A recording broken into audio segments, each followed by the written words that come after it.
Hello, on the screen is a summary of what I will go over in this video.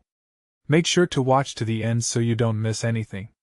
Changing your Gmail password on your phone is super simple and takes just a few minutes. Let me walk you through it step by step. Step 1. First, open the Gmail app on your phone or use any web browser and go to myaccount.google.com. You'll need to be logged into your Gmail account already.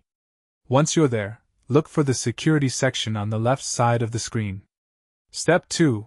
In the security section, scroll down until you find the password option. It's usually near the top of the list.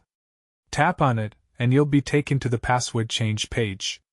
This is where all the magic happens. Step 3. Google will ask you to enter your current password for verification. This is a safety measure to make sure it's really you making changes. Type in your current password carefully and hit Next. Step 4. Now comes the fun part.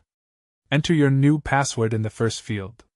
Make it strong with uppercase letters, numbers, and symbols.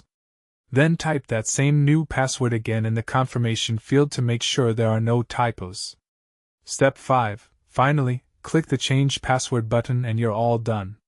Google will send you a confirmation email, and your new password is now active. Just make sure you remember it or save it somewhere safe before you log out.